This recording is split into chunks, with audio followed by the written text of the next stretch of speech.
Vote bank की राजनीति करने वाले प्रशासकों ने और शासकों ने इस क्षेत्र को विकसित होने के लिए जो व्यवस्था चाहिए थी उससे वंचित रखा। ये इलाका मूलभूत सुविधाओं से भी वंचित रहा। सिंचाई का इस कदर अभाव रहा कि इसको कंडी कहलाया गया और अंतर्राष्ट्रीय सीमा यहां के नजदीक होने के कारण आए दिन होने वाली पाकिस्तान की गोलीबारी का यहां के लोग शिकार होते रहे और उनके जीवन में परिवर्तन तब आया जब 26 मई 2014 को प्रधानमंत्री श्री नरेंद्र मोदी जी ने देश की बागडोर संभाली और हमें आश्वस्त किया और वचन को निभाया कि मैं इस क्षेत्र को भी देश के वाकई विकसित क्षेत्रों के स्तर पर ला करके खड़ा करूंगा। और मोदी जी के आने के बाद आरंभ हुई ये विकास की यात्रा, ये विकास की गाथा। और आज जिस परिसर में हम बैठ करके ये कार्यक्रम आयोजित कर रहे हैं, ये भी मोदी जी की ही देन है।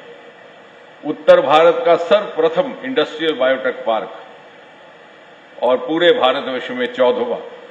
इससे पहले उत्तर में केवल लखनऊ तक हम पहुंचे थे, दक्षिण में तो थे, लेकिन 2014 के बाद यहां पर इस प्रकार के संस्थान की भी स्थापना हुई।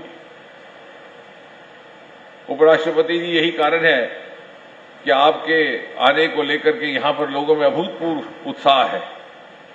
पिछले कुछ दिन से जबकि आने की सूचना हुई है, यहां एक खुशी का माहौल है, क्योंकि वो इसलिए भी कि यहां के लोगों को, हम सबको लगता है कि आप एक ऐसी सरकार के सरबराह है जिसने इस क्षेत्र को एक नई दिशा और दशा दी है और आप भारत के वो पहले उपराष्ट्रपति जिन्होंने यहां आकर के हमारा हौसला बढ़ाया और हमें ये विश्वास दिलाया कि हम भी मुख्य धारा का एक हिस्सा है।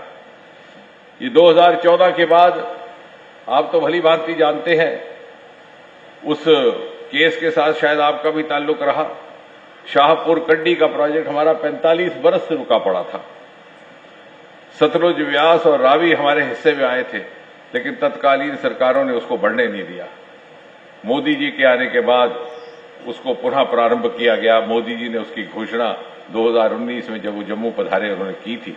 आज उसका पहला फेज शुरू हो चुका है और उसके प्रोजेक्ट के, उसके डैम के ना बनने के कारण सतलुज, व्यास और रावी का जो हमारे हिस्से का पानी आया था, रावी का सारा पानी पाकिस्तान चला जाया करता और जब गोलीबारी होती तो हमारे नेता खड़े होकर के कहते कि पाकिस्तान का